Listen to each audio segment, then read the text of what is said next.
그래서 고린도전서를 봅니다.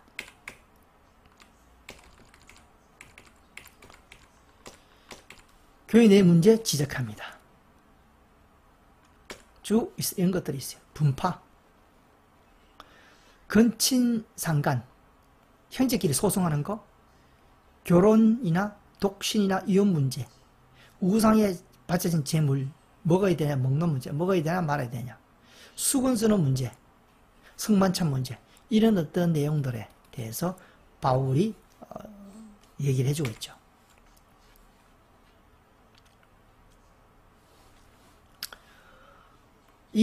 성경을 읽고 세상을 보면 참 성경이 전하고 있는 어떤 부분에서는 전하고 있는 가장 기본적인 것도 못하고 있구나 라는 생각도 들어서 참 마음이 착잡하죠. 그리고 또 나 자신을 보고 우리 인간을 보더라도 우리 스스로가 성경이 말하는 그 기본적인 것도 잘 안 되고 못하고 있는 현실을 또 보거든요. 그런 것도 있습니다. 뭐 바울파, 아볼로파, 게바파, 그리스도파 나눠져 있는데 오늘 다 그렇죠. 뭐 이렇게 나눠져 있죠. 뭐 따지고 보면 사람들의 마음이 무엇 때문에 움직이고 결정하고 의도하느냐, 이 파에 따라 그렇게 운동합니다. 말은 뭐 말씀이라고 얘기하지만 쏘을 사람이 어디 있나요?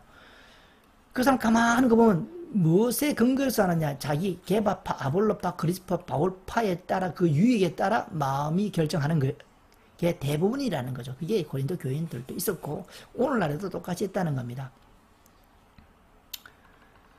십자가의 도가 멸망한 자들의 미련한 것이고 구원을 받는 우리에게는 하나님의 능력이라.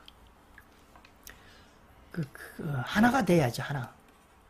하나가 되는 비결을 뭐 여러 가지로 표현할 수 있지만 간단합니다. 우리 각자가 하나가 되어서 의사에서 할 필요도 없고 그냥 우리 각자가 예수님을 닮으면 돼요. 쫓으려고 담으려고 애쓰는 겁니다. 예수님이 계시면 A라는 사람 여기 있고 B라는 사람 여기 있고 우리가 가까이 이렇게 모이자 할 필요 없습니다. 예. 그렇죠?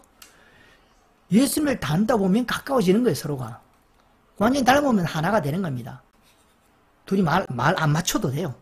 우리가 예수님의 모습을 자꾸 닮아가면 저희 지구 반대편에 사는 사람도 예수님 내면을 담기 위해서 노력했다면 지금 만나면 하나가 되는 거예요. 그렇게 하나가 되는 거죠. 십자가로 하나가 돼야 돼요. 십자가로. 그 얘기하는 거고 그 다음에 건진사상 이런 것들 나옵니다. 그 다음에 결혼 나옵니다. 결혼, 독신, 이혼, 건친상간, 소송, 분파 이런 부분들이 이런 외적인 것이죠. 이게 세상 사람들한테 우리가 살아가는 삶이 있기 때문에 이런 게 있죠. 이런 것들이 영적으로 악영향을 미치는 거죠. 악영향을.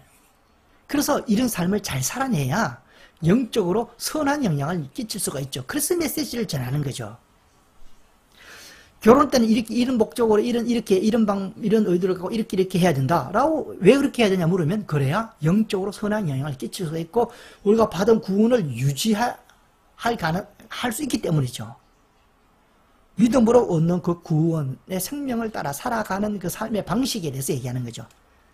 옛날에는 내 방식대로 살아왔지만은 그거는 이제 멸망받은 생명으로 살아왔고 그 방식대로 살아왔지. 이제는 구원받았으니 예수 그리스도의 의가 덧붙임쳐서 이제는 그 방식대로 의의 방식대로 생명의 방식대로 천국 가는 방식대로 삶을 살아야 되는데 그걸 예수를 믿어도 아직 옛날의 그 삶의 태도를 살고 있기 때문에 바울이 그것을 지적해서 그렇게 하지 말라라고 메시지를 준 거죠. 그런 지식이 있어야 우리가 목회를 하고 사람들을 케어하는 거죠. 영적으로. 그런 지식이 없으면 케어할 거 뭐로 케어해요. 불신자가 와서 그냥 케어해도 될 정도입니다. 외적인 것만 하면. 이런 것들이죠. 그래서 우상에 바쳐진 재물이 신앙에 어떤 영향을 끼치는지 수건 쓰는 문제, 뭐 성만찬 하는 문제 다 마찬가지입니다.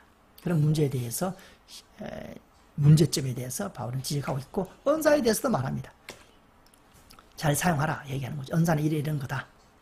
사랑에 대해서도 얘기 나오고 그 다음에 방언과 은사들의 사용규칙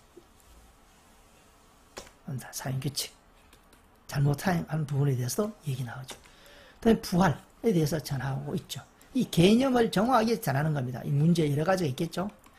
이런 문제, 은사, 부활이 다 문제 중에 하나죠. 이제 크게 다뤘기 때문에 구분해놨죠. 이게 교회 안에 문제 속에 다 있는 거죠. 이 은사에 대해서 약간 은사에 대해서 개념을 다 갖고 있겠죠. 고린도 교인들도. 그러나 그것이 어설프게 갖고 있던 겁니다. 어설프게. 그래서 바울이 고린도 전서를 통해서 명확하게 가르친 겁니다. 명확하게.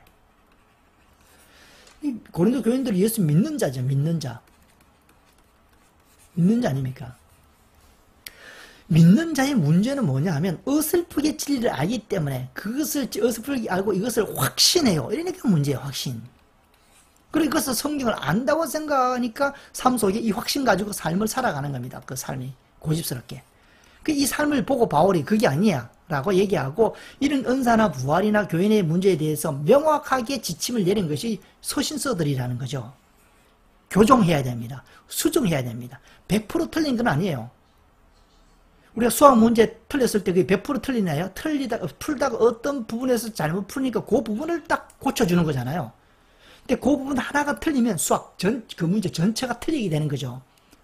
신앙 전체가 틀리게 되는 겁니다. 그 어떤 부분에서. 그래서 그 부분들을 바울은 교정해주고 보완해주고 진리를 전해주고 있는 겁니다. 부활에 대해서도 마찬가지입니다. 일단 이제 얘기하죠. 예수님 부활하셔서 베드로, 12사도, 500 형제, 야고보, 사도들 보이고 만삭되지 못한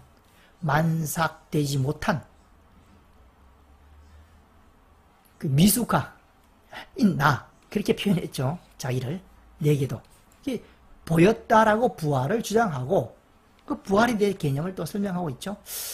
부활 영적인 현상입니다. 이게 오늘 어떻게 설명할까 생각하다가 바울의 표현대로 그래서 유의적 영감, 축자 영감, 유의적 영감이 당연히 있는 거죠.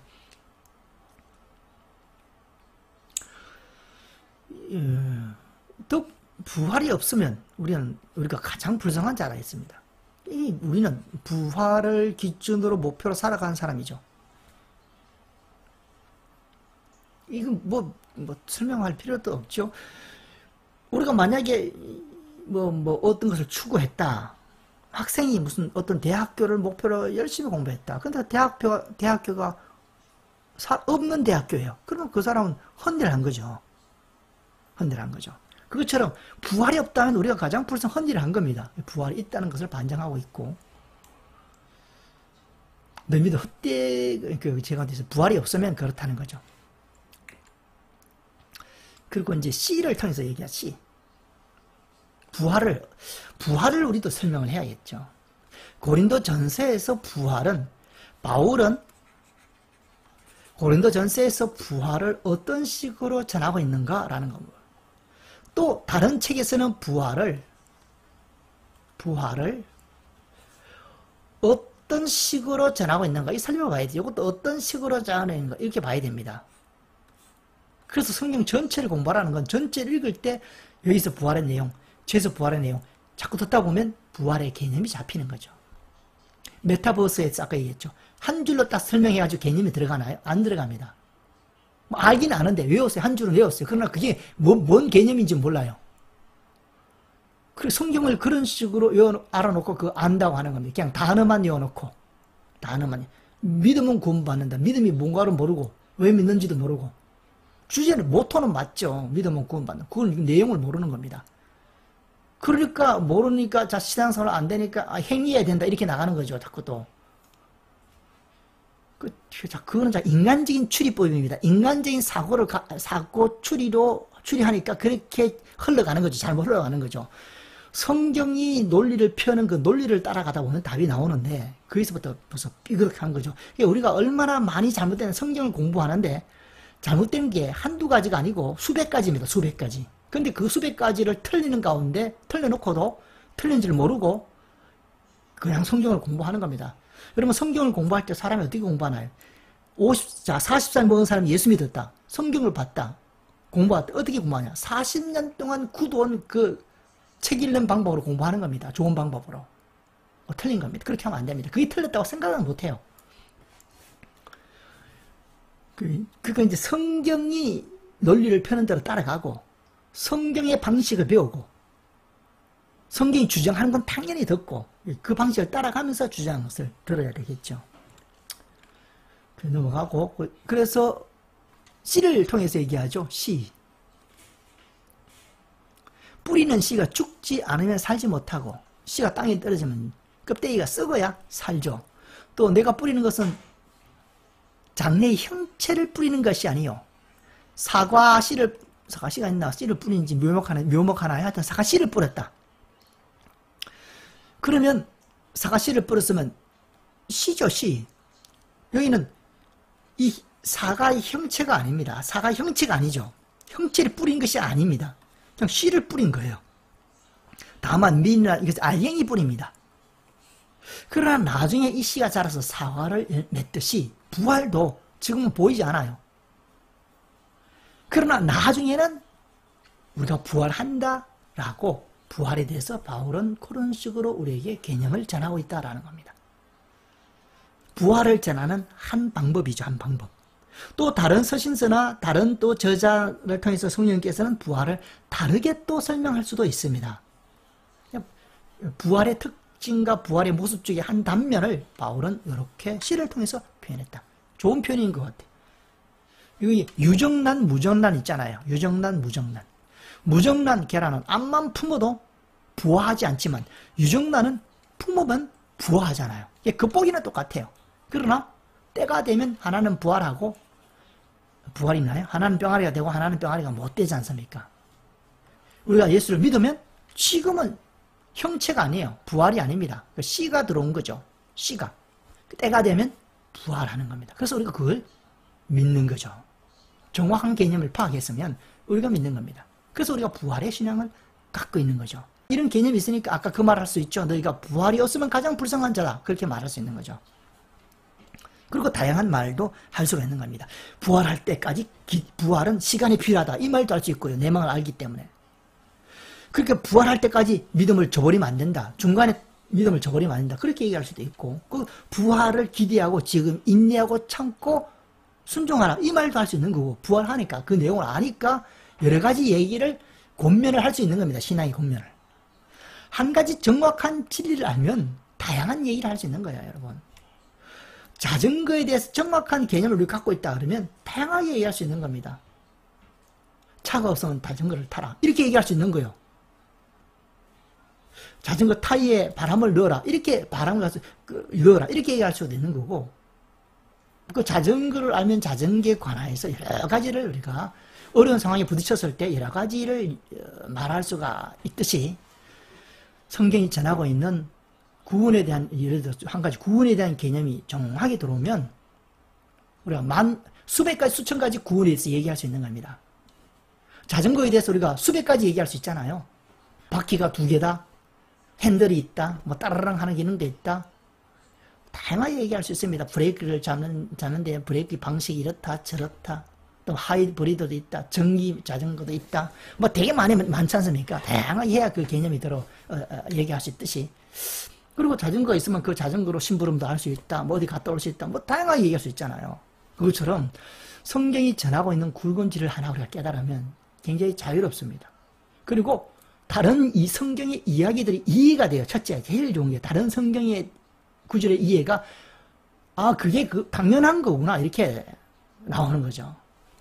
그래서 거기까지 어떤 그 지점까지 그게 뭐 어떤 사람은 성경이 열린다라는 표현도 쓰고 뭐 은사다 뭐 다양한 표현을 쓰지만 그거 다 생각하지 않더라도 내막적으로 그 지점까지 가야 됩니다.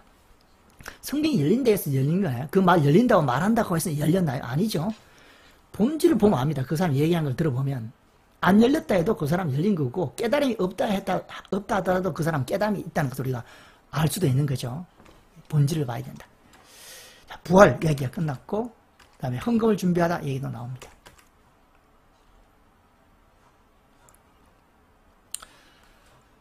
그래서 여러 가지 얘기가 나오는 겁니다. 그러면 이렇게 답니다. 사망아 너희 승리가 어디 있느냐 사망에 쏘는 것이 어디 있느냐 이렇게 표현을 한 거죠. 이건 바울의 표현이죠. 사망아 너희 쏘는 것이 어떤 이런 식으로 반드시 부활이 일어난다. 그때 그 부활의 승리와 영광을 이렇게 표현하는 거죠. 사망아 어디 있느냐? 네가 공격하고 사람을 죽이게 하는 그 힘들이 다 어디 갔느냐? 뭐 어디 비꼬는 걸 할까요? 약간 조롱하는 걸까요? 사망을 조롱하는 거죠. 이렇게 부활이 너무 확신이 있으니까 사망을 조롱한다 할까요? 그렇게 보고 있습니다. 그것이 바로 호세아일 수도 있다라는 거죠. 이렇게 너희 수고가 주 안에서 헛되지 않는다 이 맞죠? 부활에 대한 분명한 진리가 믿음이 있으면 내가 수고하는 거 또 많은 믿음의 사람이 수고하는 게 헛되지 않고는 저절로 알게 돼요. 그래서 그렇게 권면이 나오는 거죠. 그래서 성경을 읽으면 이 당연한 얘기구나 이렇게 나오는 거죠. 부활에 대한 분명한 개념만 들어갔다면. 자, 그 다음에 연보를 하게 되고 그 다음에 고린도후서까지 빨리 봅니다.